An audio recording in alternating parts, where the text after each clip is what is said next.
Most people quit weight loss at the exact moment it starts working. You're eating better, you're exercising, the scale is finally moving, and then it happens. One plateau, one bad day, one meal that wasn't perfect. And suddenly a voice in your head says, "See? I knew this wouldn't last." Not next week, not next month, right now. And just like that, the momentum disappears. Here's the truth most people never hear. That moment isn't a failure of willpower, it's not laziness, and it's not a lack of discipline. It's a predictable psychological glitch built into your brain. In this video, I'm going to expose the exact mental trap that makes people quit weight loss and show you a simple system to flip it, so setbacks stop destroying your progress and start working in your favor.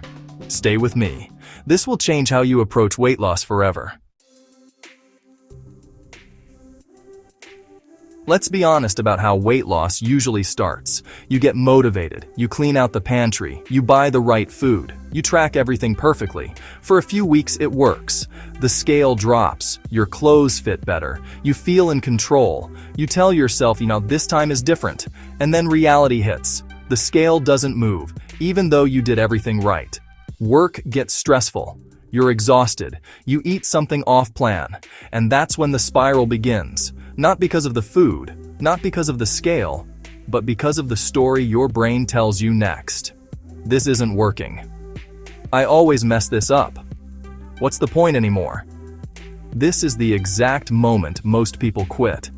And if you've been here before, it's not because you're weak. It's because your brain is reacting exactly as it was designed to. First, let's clear something up. Plateaus are real. As you lose weight, your body adapts. Your metabolism slows slightly. Hunger hormones increase. Fat loss becomes less linear. That part is normal physiology. But here's the critical point. The plateau itself isn't what makes you quit. The quitting happens because your brain interprets that plateau as a final verdict. Instead of thinking, okay, new problem to solve, your brain thinks, this proves I can't do this. Psychologists call this pattern a fixed mindset. But here's the simple version. Your brain treats one setback as proof that the entire effort is pointless. Not feedback, not data, proof. This is the psychological glitch. And it feels like self-sabotage because your brain is trying to protect you from disappointment by pulling you back to what's familiar, even if familiar is unhappy. This isn't a character flaw. It's a survival mechanism misfiring. And once you understand that, everything changes. This is why willpower never works long-term. Willpower asks you to fight your own brain. Motivation fades. Discipline gets exhausted. Life gets busy. Busy people don't fail weight loss because they don't care enough. They fail because they're trying to force consistency without a system. And here's the key shift. The problem isn't effort, it's architecture. If your system collapses the moment things aren't perfect, quitting is inevitable. And this is exactly where most advice goes wrong. The fix is not trying harder. The fix is changing how your brain interprets setbacks. Instead of seeing mistakes as failure, you learn to see them as data. This is what psychologists call a growth mindset. But forget the buzzword. What it really means is this. Effort isn't a sign you're bad at this. Effort is how you get better at this. Setbacks aren't proof you should quit. They're information about what needs adjusting. And when this switch flips, weight loss stops being emotionally fragile. Now let's make this practical. This is the exact system you use when things go wrong. Step 1. Detach and observe. The moment the thought appears, this isn't working. I messed everything up. Don't fight it. Just label it. That's the quitting thought.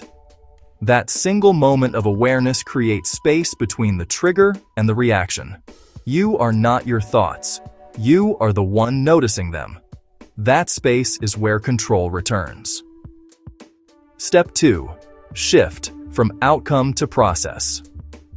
A fixed mindset measures success by the scale. A resilient system measures success by actions. Did you eat protein, move your body, keep your routine? Those are wins. Ask yourself at the end of the day, did I act like the person I'm becoming? This pulls your brain out of panic and back into control. Step 3. Ask the one question that changes everything. Here's the question. What can I learn from this? And what would the resilient version of me do next? Not tomorrow. Not Monday. Next. That question transforms a setback from a stopping point into a decision point. If you're busy and you want systems that work even when life gets messy, this channel is built for you. Subscribe, because we don't rely on motivation here. It's Friday morning. You step on the scale. Same number as last week. Old response. This always happens. What's the point? Weekend off the rails. New response. Step 1. That's the quitting thought. Step 2. I trained, I ate well, I showed up.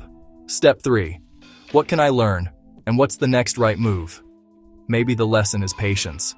Maybe it's stress management. Maybe it's adjusting training.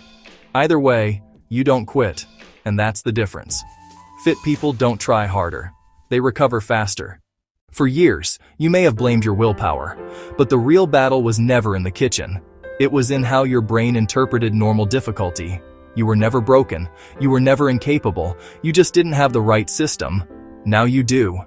If this helped you see weight loss differently, imagine what the next video will do. Subscribe to Fit Without Time, where we build fitness, nutrition, and discipline that actually fit real life.